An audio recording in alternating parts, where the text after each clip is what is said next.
வந்து நம்மளுடைய அமைச்சர் கீர்த்தனா வந்து ஒரு நேத்துல இருந்து பயங்கர ட்ரெண்டியா போயிட்டு இருக்காங்க சமூக வலைதளங்கள்ல.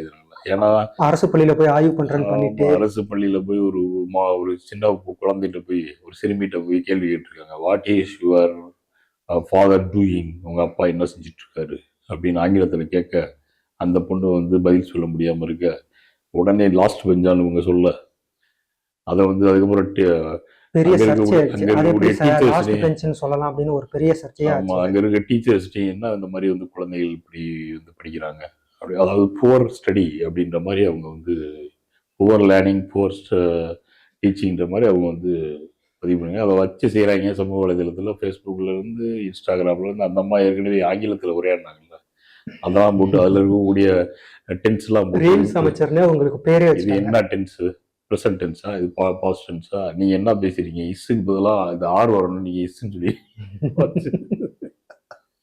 அதாவது அரசு ஒரு மொழின்றது மொழி அறிவு வேற, சொந்த அறிவுன்ற, அதாவது அறிவுக்கும் மொழிக்கு வித்தியாசம் இருக்கு. மொழி என்பது கான்டாக்ட் பண்ற உங்களையே எங்களையும் வந்து நம்ம வந்து தொடர்பு கொள்றதுக்கானதான் மொழி. மொழின்றது ஒரு சாதனம். ஆமா, அப்படின்றப்ப நீங்க அறிவுக்கும் மொழிக்கும் ஏதாவது சம்மந்தம் இருக்கா? உண்மைதான். இங்க உலகத்திலே பாத்தீங்கன்னா ஆங்கிலம் தெரியாத நாடுகள் 3, மோஸ்ட்லி வந்து தெரியாதவங்க, ஆங்கிலமே தெரியாது அந்த நாடுல. France, German, Japan. அங்க வந்து அங்க இருக்கக்கூடிய மொழிக்கு தான் வந்து இம்பார்ட்டன்ஸ்.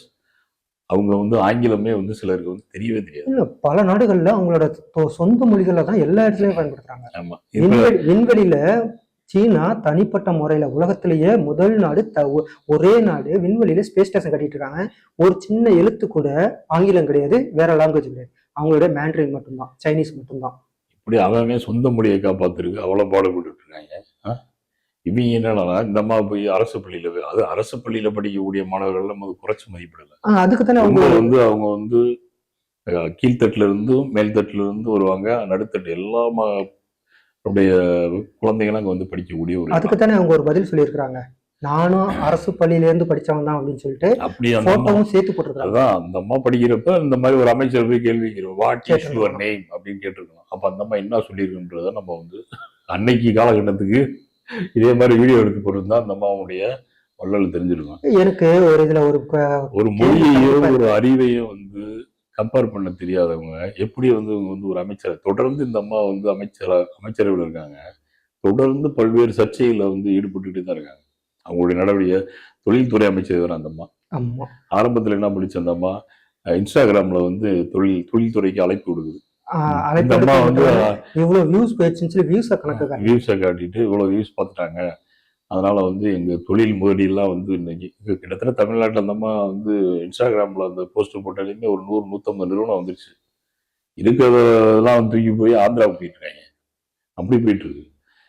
அடுத்து என்ன பண்ணுது, இந்த ஆய்வுன்ற பேர்ல இவங்க என்ன பண்றாங்கன்னா ஒவ்வொரு மினிஸ்டர் அவங்க சம்பந்தப்பட்ட துறையில போய் ஆய்வு பண்ணுவாங்க. நம்ம தொழில்துறை அமைச்சர்னா தொழில்கள் நடக்குது இல்ல, திருப்பூர்ல போய் ஆய்வு பண்ணுங்க, கோயம்புத்தூர்ல எத்தனையோ தொழில் நிறுவனங்கள் அங்க ஆய்வு பண்ணுங்க, விருதுநகர் மாவட்டத்திலேயே சிவகாசி தொழில் இருக்கீங்க, பட்டாசு தொழில் இதுல போய் ஆய்வு பண்ணுங்க. அடிக்கடி விபத்து நடக்கிற ஒரு இது.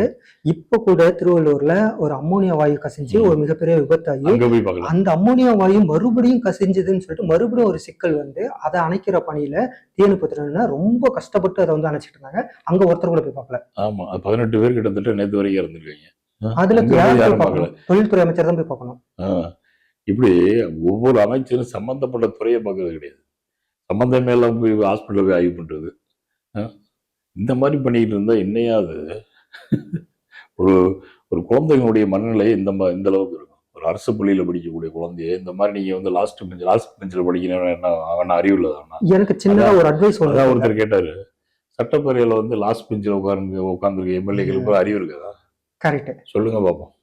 நீங்க முன்னாடி உட்காந்துருக்கு அறிவு இருக்கு, இந்த கடைசியா உட்காந்துருக்க எம்எல்ஏ இருப்பாரு அறிவு இல்லைன்னு சொல்லிடலாமா?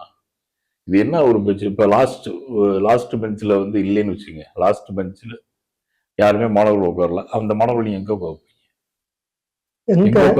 இங்க ஒரு கொஸ்டின் ஒண்ணு பெருசா ஒண்ணு எழுது, அந்த குழந்தைக்கு வந்து தெரியல அப்படின்னு இவங்க சொல்றாங்களே, அந்த குழந்தைக்கு தெரியலன்னு சொல்றவங்க அந்த ஆசிரியர் சொல்லி கொடுக்கலன்னு ஏன் சொல்ல மாட்டேங்கிறாங்க?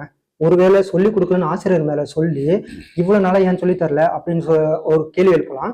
இல்லை அப்படின்னா நீங்க தான் ஆட்சிக்கு வந்தவொடனே 6 மாசம் டைம் கேட்குறீங்க, அது போல ஒரு வார்னிங் அவங்க பள்ளிக்கல்வித்துறை அமைச்சரோ அல்லது உயர்கல்வித்துறை அமைச்சரோ இவங்க அந்த சம்பந்தப்பட்ட அமைச்சர்கள் மூலமா அந்த தமிழ்நாட்டில் இருக்க பள்ளி கல்லூரி எல்லாத்துக்குமே இத்தனை ஒரு குறிப்பிட்ட கால இடைவெளி கொடுத்து அவங்களுக்கெல்லாம் உரிய முறையில ஆங்கிலம் சொல்லி கொடுத்துருக்கணும், தமிழ் சொல்லி கொடுத்துருக்கணும், இந்த மாதிரி ஒரு உத்தரவை பிறப்பிச்சு அதன் பிறகு நாங்க போய் ஆய்வு பண்றோம், அப்ப சரியில்லைன்னா நாங்க கேள்வி கேட்கிறோம், அப்படி அதை வேற ஏதாவது ஒன்று சொல்லியிருக்கலாம்.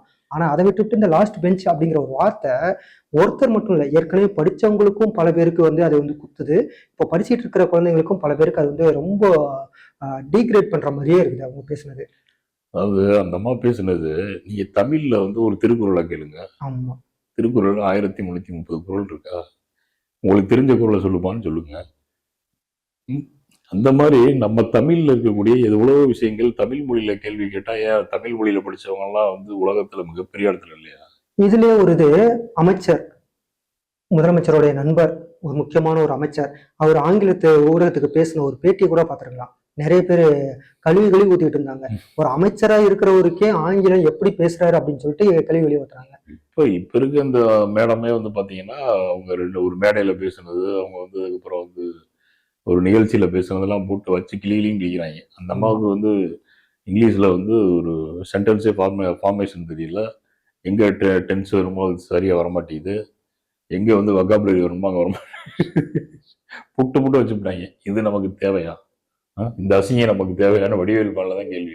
குழந்தைங்க அப்படிங்கறதுனால கேள்வி கேட்க யாரும் வரமாட்டாங்கன்னு நினைச்சிட்டு போய் பண்ணிட்டாங்க உலருக்கு. உங்களை தான் இங்க 24 hours சர்வீலன்ஸ் கேமரா வச்சுல வந்து வாட்ச் பண்ணிட்டு இருக்காங்க மக்கள். சும்மாவா நீ என்னமோ செய்யறது பூரா மக்கள் பூரா ஏத்துக்கிட்டாங்க. இதே மாதிரிதான் போன 5 வருஷமா திமுக கவர்மெண்ட் பண்ணியிருந்தாங்க. இப்போ செய்யறது பூரா மக்கள் வந்து பாத்துக்கிட்டு இருக்காங்க, ரசிக்கிறாங்க. நம்ம தான் அடுத்து ஆட்சிக்கு போறோம், இனிமேல நம்ம தான் அப்படின்னு சொல்லி இருந்தாங்க. அதே மாதிரிதான் இப்ப நீங்க வாட்சிங்ல இருக்கீங்க அப்படின்றத மறந்துடக்கூடாது.